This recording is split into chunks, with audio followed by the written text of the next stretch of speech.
First of all, just to say good morning, and it's a pleasure to be here with you today, and thank you for your invitation to speak. I actually prefer a context of in conversation as opposed to just directly lecturing, so I've actually constructed what I'm to say to you today 50% prepared and 50% unprepared, and it's very likely that the 50% unprepared will be better than the 50% prepared. Also to say to you that I've been asked to speak for 30 minutes, but I know you have it as 20 minutes in your program there, so you're entirely within your rights to get up and walk out after 20 minutes. I will not object on that, but hopefully it will be worthwhile, and I'll keep an eye on the clock. And I've also been asked specifically to speak on and focus on the Happy Days Enniskillen International Beckett Festival. And my understanding is because, let's say, it is a large-scale international arts festival that has made quite an impact in the international media and at the box office in terms of attendance, but it's happening in a smaller, more remote and, let's say, unlikelier place in terms of normally this kind of scale of festival would happen in a capital city. So I will address that today as well, but to go straight in then, what I would like to say is that the Happy Days Enniskillen International Beckett Festival is the world's only annual multi-arts festival dedicated to Irish Nobel Prize writer Samuel Beckett. And it is exclusively in Enniskillen. It is unique to Enniskillen. And the first pointer I'm putting up for that is quite simply, when I went to Enniskillen to propose the festival, there was an open-mindedness and an embrace. There wasn't a resistance from both the Fermanagh District Council and through to the community at large. Now, normally difficult or arcane ideas as doing a Beckett Festival somewhere, you would have resistance thinking this is improbable, this is not going to work for our community. So that's the number one point of why the festival actually is in Enniskillen and why it has worked so well. What I'm going to do today is that I will have visuals here. I'll try and remember to press them through, but essentially they have nothing to do with my talk, so they're just there for you to glance at, and they're projects that I've done in the past. I split my presentation into three parts. Part one, the past; part two, the present now; and part three, the future. And to begin with part one, I'm going to talk about myself, if you can forgive me, because I'm going to map out and I've selected key points that I think add up to how something like the Happy Days Festival can be made to be such a success. And the second part, I'm going to focus on the Happy Days Festival itself from three ways. From the international media, I'll read you out some short excerpts from the New York Times, the Observer, the Financial Times, and also a short excerpt from the leader of the Impartial Reporter, the local paper, after the second festival last year. And the third part, in terms of the future, I'm going to speak about sustainability for the festival, because as it stands at the moment, the festival is not sustainable for the longer term, and we have worked out a strategy, a 5-year strategy, to make that work.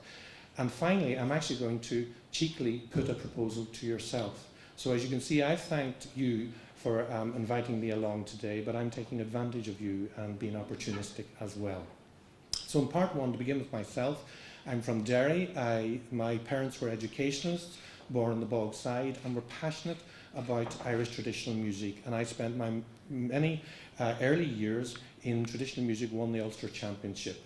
But when the trouble started, the coincidence was we were handed classical instruments, and I was picked up from school every day to go to lessons. But I got passionate about classical music, and then went on to London, to the Guildhall School of Music and University, and trained there, and then spent 6 years in the 1980s working as a conductor with Simon Rattle, who's now the conductor of the Berlin Philharmonic, as our patron, commissioning new work and doing music theatre. And as someone said to me in the Thatcherite 1980s then, Sean, you're pushing a dead sheep up a hill. But it was forming and making something work and working in the field. Now, the reason why I've mentioned that is because I am the same teenage boy I was in Derry in the 1970s, when I was given the gift by my parents as educationalists to access high art, classical music, and fall in love with it. And ever since then, my number one driving passion in wherever I've been in the world is to connect the very, very best and world class of arts and culture and find the unconverted and the new audience, the masses, and bring that to. And I'm going to pick 4 or 5 case studies of projects that I have done that will try and explain that. And that brings out of me as well that in many ways I absolutely despair when I hear of symphony orchestras playing Star Wars only, or saying this is the kind of thing we can only give the masses because they can't understand the better. That actually makes me really angry, because there's a moral right for them to have Beethoven, Mozart and Wagner, and there is a way of getting that to the people at large. So that is populism, which is something I'm extremely against, but accessibility I'm extremely for. Then beyond that, I spent 15 years running institutions, from festivals worldwide and the Opera House in London, and on the 5 occasions I succeeded 3 resignations and 2 tenures of 23 years. There's no difference. What I was essentially brought in was as a change agent, and why I'm electing that is because these are the contributory factors of how I moved towards creating something like Happy Days and other things in the place where I come from originally. So I'd like to just now pick these 5 projects, of which there are some. That's the Satyagraha at ENO, English National Opera, which became the most successful contemporary opera in London, the Daily Telegraph said just last year, and was produced with the Metropolitan Opera in New York, and I'll just make mention of that later. But on these projects that I'm going to mention, one's a rock festival, one's from literature, one's from classical music, one's from public art, and one's from opera. I'll start with the rock festival. When I arrived at English National Opera, what happens in opera, they program 2 or 3 years ahead. And so my leadership, which is artistic, it's not management, it's not anything else, it's artistic, as CEO couldn't be made evident until 3 years later. But the company was doing Wagner's Ring opera. This is the 15-hour opera. So if you think opera is elite, within opera, the Ring is elite. And I looked at it, and we were doing it for the first time in 30 years. But I remembered in my readings about Wagner, he fought in the 1848 revolution alongside Bakunin. He was on the barricades. He had to go into exile for 18 years. And he wrote The Ring to draw a line under bourgeois opera that he wanted to create a story that would relate to the masses. And he created from the Icelandic sagas, and it was about the Industrial Revolution and everything such as that. But in his writings, he said, I want my Ring to be presented outdoor for free to the people. And that's where he wrote it. And so when I decided then to take and persuade the Glastonbury Rock Festival why we would take Wagner's 3rd act of Valkyrie, I was very pilloried in the opera magazine and other papers such as the Daily Telegraph. I got pilloried quite a lot, as this was just the most stupidest idea to do. So we took a 100-piece orchestra and 10 singers to Glastonbury, and the first 12 minutes I had picked it, and this is, and each of these projects I want to just underline a lesson learned. And in this one, the lesson learned is trust your audience. And the other lesson that I want to put across is that the program can drive the budget, not the budget drive the program. So in terms of trust your audience, I chose the 3rd act of Valkyrie. I had to cut 6 minutes from it because the Glastonbury people said you have to be on off stage. Paul McCartney was before us, and Christy Moore was after us. So we had to get a 100-piece orchestra off so that they could run on schedule. So we cut 6 minutes. The first 12 minutes of the Valkyrie is the Ride of the Valkyries, which everybody knows. Da, da, da, da, da, da. And I thought we'll have the audience for the 12 minutes, but the next 50 minutes is actually just a duet between Wotan and Brunhilde, banishing his daughter for her having disobeyed. And we just didn't know how it would go. And I stood in that field on the Sunday morning with 50,000 people, and there was a silence that descended, and the big screens that were up with the BBC cameras, because they broadcasted live to 1 million people, introduced by John Peel, there was tears going down their faces.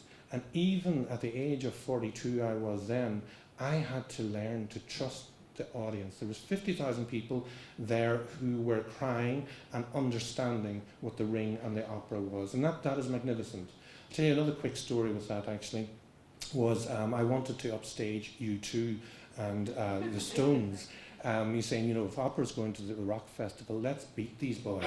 And I actually came up with the idea because many of you know Apocalypse Now, which uses the helicopters, the music at the time of the helicopters coming in.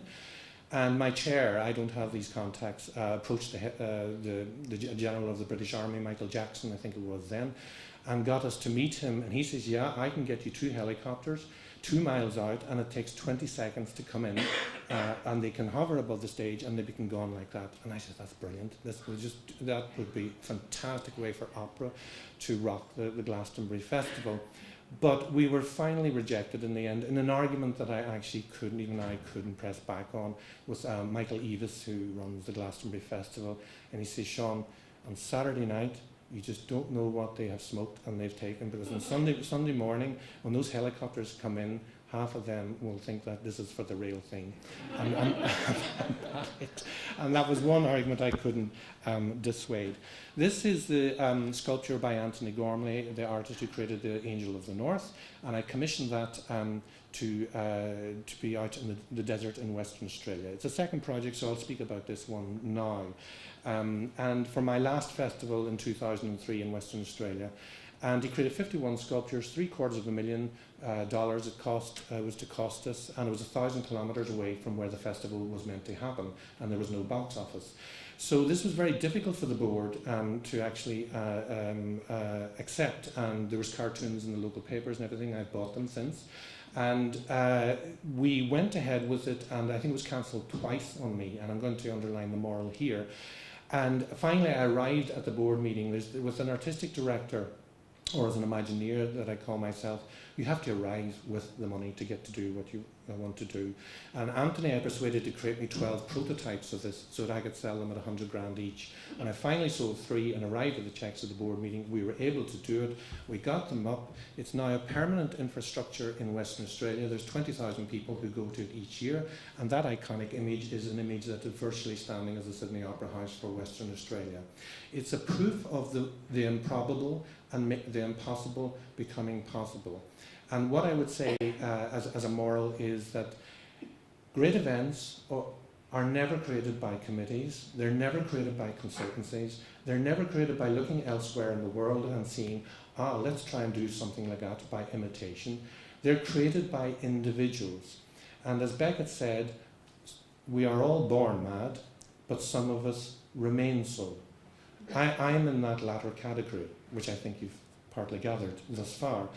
And that is essential for, to be honest, anybody working in the arts has a passport to being mad.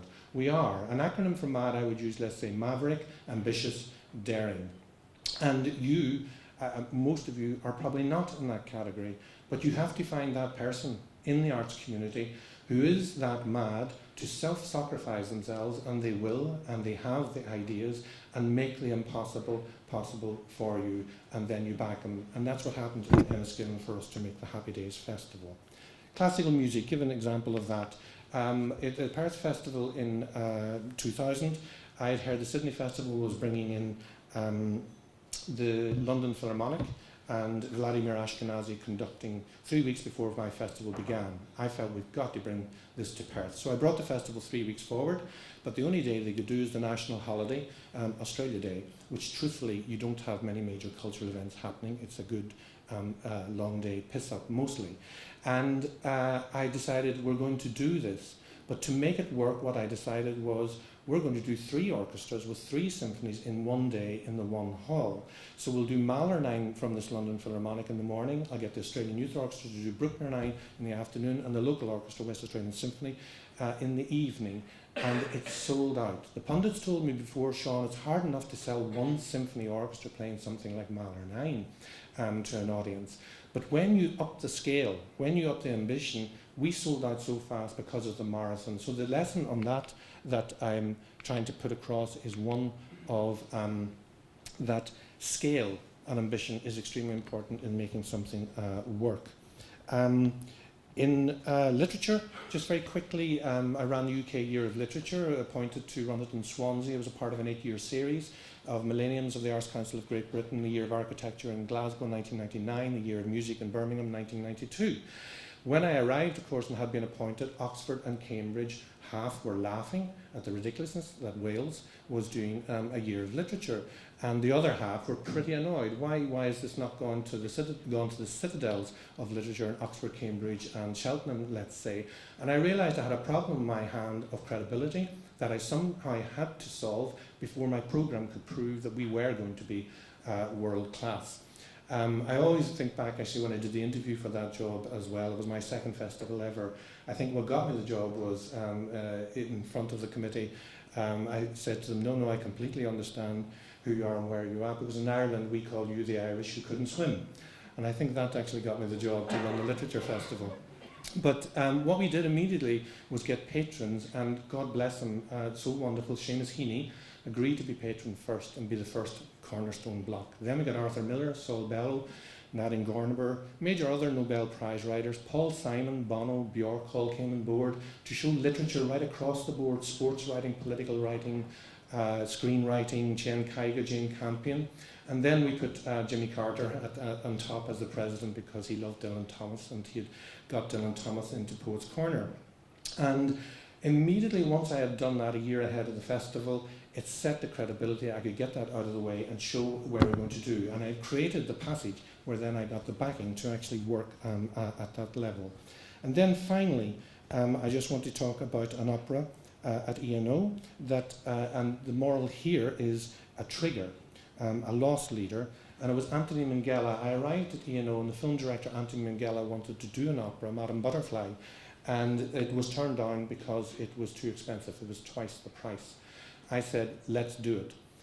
We have to do this. I knew it would be the turnaround for English National Opera's fortunes. 2 years later, when it was done, it really did turn out so.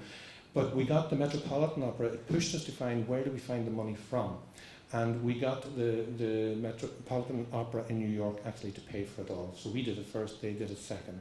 The moral there is that if you try and work out to commit to something ambitious or how you're going to do it, you'll most likely not get there and fall off the perch. There has to be a kind of risk of backing, following it through, and then the solution will show itself. And what I didn't mention in the first example of that as well was the Glastonbury idea, and we also grasped Trafalgar Square 10 days later to do La Bohème, was we had no money to do that. I had zero money at English National Opera. We were losing money hand over fist then. But I went to O2, who had just pretty much formed, I think then, told them how much it cost, £500,000, give them title sponsorship. They paid for absolutely everything. So it shows that if the idea is powerful enough, you can get the support for it. So just to go into part two now, the Happy Days Beckett Festival. I'm going to read you very quickly some of the international press in this, because it gives you a different look at the festival and what actually happened. So the Observer, looking back over a richly diverse programme, 2 events encapsulate its range and quality. One is Robert Wilson's staging of Beckett's play Krapp's Last Tape. The other is a reading of his 3 last prose pieces, Stirring Still, by Adrian Dunbar and Anna Nye. Both performances were identical in their integrity of intention and execution, both utterly true to Beckett. Such scrupulous sincerity is the keynote to Doran's programming. Here, encounters with Beckett's work brought people into deeper contact with themselves and with one another. A local resident and festival participant said this festival was, quote, embedded in the fabric of the town. The entire built environment was made to sing. Beckett's basic ethical message was identified in a talk by John Calder, his publisher. One thing we can do is help somebody else. Such phrases made this festival a true celebration of the man it honours. May it be the first of many. The Financial Times, sad, funny, and faintly sinister. I watch, hunting for oblique meanings, while dozens of children follow the plot, laugh, shout, and commentate. The production is excellent, enjoyed by 5-year-olds. Happy Days is democratising Beckett. Elsewhere, 5-year-olds and over taken artwork, comedy, concerts, and even sport associated with Beckett. The atmosphere is good, and so is the art. Stylish, powerful, this is brave programming. Attendance will be essential. The New York Times. Enniskillen, Northern Ireland is the banner. Happy Days, said the waiter, as he neatly deposited plates of the Beckett special antipasti. chicken and foie gras terrine, a curried soup with mussels, smoked haddock fish cake at our table. What I had done was go through all Beckett's work and picked out all the food ingredients and gave it to the local restaurateurs. As this phrase is the title of Beckett's 1961 play, Happy Days, and also of a new Beckett festival in this small town, he might well have been joking, but he wasn't. Happy Days, as it turns out, is a commonly used salutation in these parts. Enniskillen certainly seems to have embraced the festival with wide open arms. Barbershops proposed Beckett haircuts, a local coffee shop offered endgame, ham clove sandwiches, and crap sandwiches, banana and Nutella. All in-jokes for those familiar with the character names and actions in these places. The performances and events that I attended over time were consistently packed. Even a 5:30 a.m. reading on a small island that had to be reached by boat had around 50 people turn up, which was the capacity of the boat. And the impartial reporter, finally. Actor Adrian Dunbar summed up his thoughts on the Happy Days Enniskillen International Beckett Festival after he performed a Beckett reading on Devonish Island. They can keep the G8, this is more like it, he said. The G8 certainly made people across the world become more aware of our county. It's even been described as exotic. And now the Beckett Festival has hiked up a few further notches on a global scale of places to visit. The festival has brought big names to the town: Miranda Richardson, Harriet Walter, Neil Pearson, Diana Quick, Tarek Ali, Frank Skinner, and reimagined familiar places. The Marble Arch Caves became Dante's Inferno. The Unionist Hall transformed into a cabaret venue as La Salle de l'Union. Beckett spent most of his life in France. It has also brought visitors to the town who have been strolling from one venue to the next to catch globally recognised performers appearing in unusual locations on the island town. But most crucially, as well as its global reach, the festival gained local significance. The volunteers who manned the desks and helped out in a range of ways were from Fermanagh. The cantors who read Dante's Inferno in English, Irish, French and other languages in the Marble Arch Caves for a festival special event were in the main Fermanagh men and women. Local artists, not just Adrian Dunbar, performed, such as Dylan Quinn, who presented as Irish Premier of Fulcrum. For many years, Fermanagh has been waiting, a Beckettian notion if ever there was one. But with the success of this particular event, perhaps its moment has arrived. I just wanted to read you because as you can see, you get the colour of the festival from many different angles. And now to the festival itself, in terms of its statistics, I've given programmes out of last year and the first year. In the space of 5 days where it happens, about 100 presentations take place right across all the art forms. With classical music, for example, I get the people to agree, can you do a paid performance in the morning, but give me 20 minutes in the afternoon, which I won't pay you for, in St. Michael's Church, and do a free concert of just one movement for 15 minutes. And we have an audience of 600 or 700. We did an event, a reading by Ian McElhinney of a Beckett text in the PSNI last year. It was one of those golden moments when I went into the PSNI and said, that beautiful building you have behind the whole facade, would love to use it. I think it could suit 2 of Beckett's very oblique texts. And they said, we've never been approached before to have an event, an arts event in the PSNI. And we talked it through, and they were up for it, which I thought was truly fantastic. And then I said, and will you be searching the people when they come in, our audience when they come in? And they said, oh, no, sorry. And I said, no, please do. I want you to search them. And so that what we did, we picked 2 pieces, and basically it's the approach to an event. By the time you get into that room, really in the bowels of everything, and it was round a table, and Ian McElhinney was reading, and that's how we staged it. And when I went to the first event there was a PSNI officer with his hat sitting at the other table, so he was partaking in the theatre of it, and it was fantastic. So it's an example of the many different venues we use across town, 30, 40 different venues. That's key. If it was one venue, one company, it wouldn't do what it does. And at the beginning, when I proposed a festival in Enniskillen, it was said by somebody, but we only have one theatre, how can we do a major Beckett festival? Not having other spaces induces the artistic director to go and find other spaces to trigger the works. Okay, the programming, and I'll come to this in a moment, it's about 400k, but we deliver a festival of 800 or 900k essentially. The Galway Arts Festival is much longer. I think it's a couple of million. Kilkenny about 1.5 million. And making those comparisons as summer arts festivals that in the south particularly have grown strongly through the summer. But of course in the north we haven't engaged that in any major way just yet. But I think that's the opportunity. The funding comes from the Arts Council, the Fermanagh District Council and the Northern Ireland Tourist Board. What I'd like to do now is skip to a part. Actually, no, what I want to do is how I see Happy Days. I've said how others see it. I've given you some statistics, and there is more.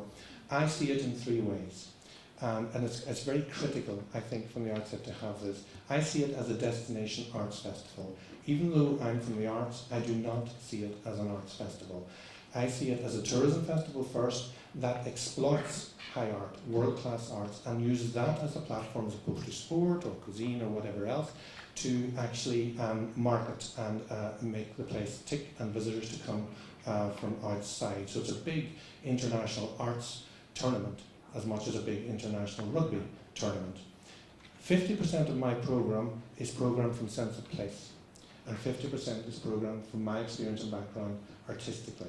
So for example, the most successful and popular event last year was in the Marble Arch Caves.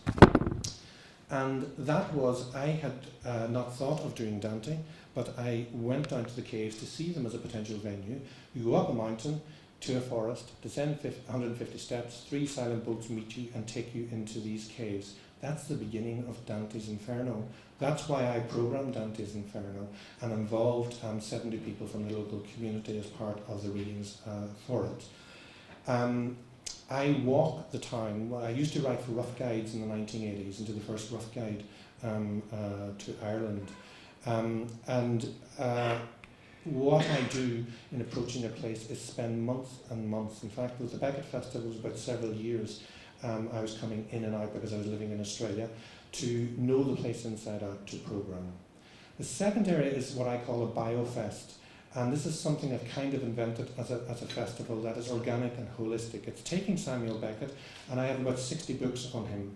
And therefore I go through every little minutiae, and that is what helps to inspire the programming.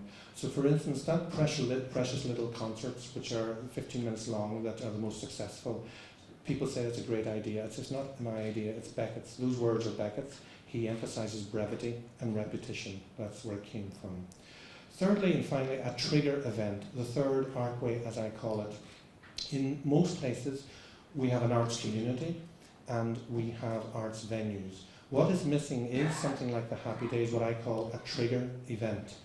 And when I think of doing a festival for 5 days, my greatest concentration is not succeeding in the 5 days, it is the legacy that I want to leave is the effect on the other 360 days.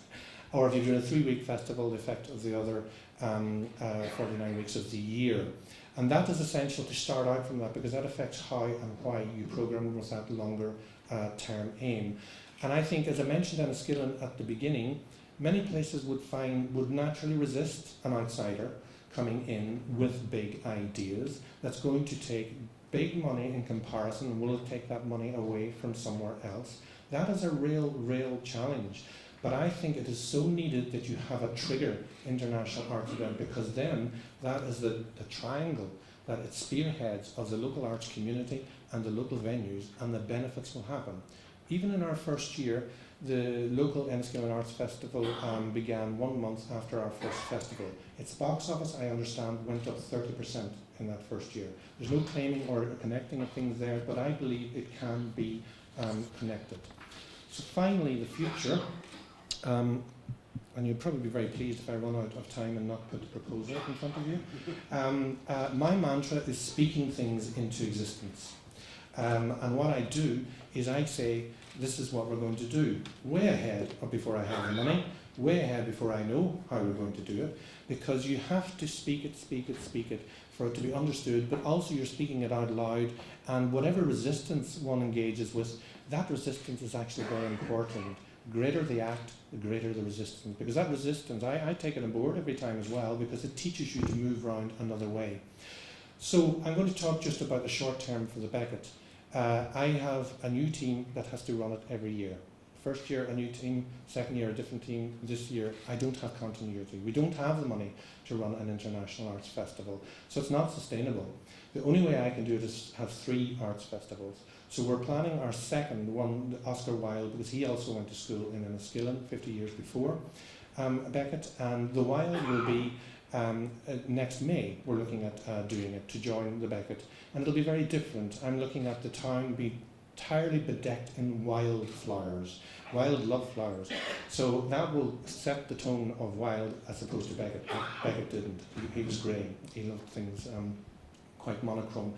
We'll emphasise interior design. He was a great interior designer, fashion, style, the decorative arts, beautiful objects, and involve the big houses. It'll be a very, very different, because the individual is very different. That's why the festival is so different.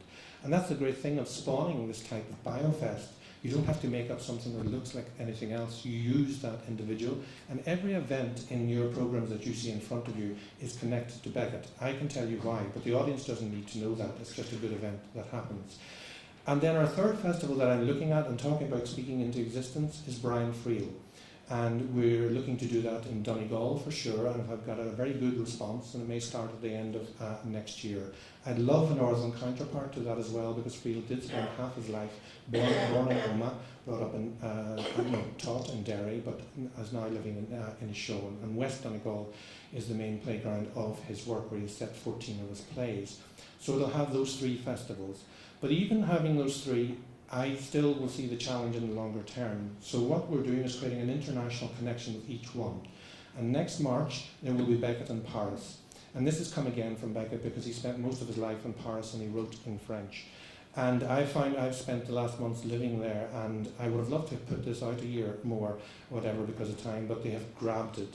And it's going to be the Enniskillen Festival that presents the Beckett Festival in Paris. And we're going to bring in the French government and the mairie, and they will start financing and supporting the work of their man, Beckett, because actually it was a Frenchman who accepted the Nobel Prize on behalf of Beckett, which he asked for, not an Irishman. They think Beckett's French. And then connect those 2 festivals together. That then will have the longer term sustainability for the Beckett in Enniskillen.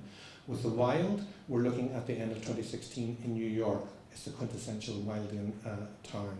With Brian Friel, we're not looking at doing another international festival anywhere, but what we've done is I woke up one morning and realised, I wonder if Chekhov, his great love, and he's written 3 plays after Chekhov and written 3 translations of Chekhov plays, is on the same parallel. Both Moscow and Inishowen, would you believe, are on the 55th parallel. So we're creating a corridor across northern Scotland, Denmark, and the connection with the Scandinavian whole corridor across there as something different.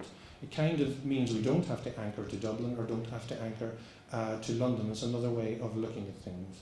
The long term, very finally now in this last minute or two, is this. It's an end game that I have in my mind. I may never realise it, but I think it could be extraordinary, and I'm putting it to you in terms of your connection with all the border counties up here in the northwest of the island.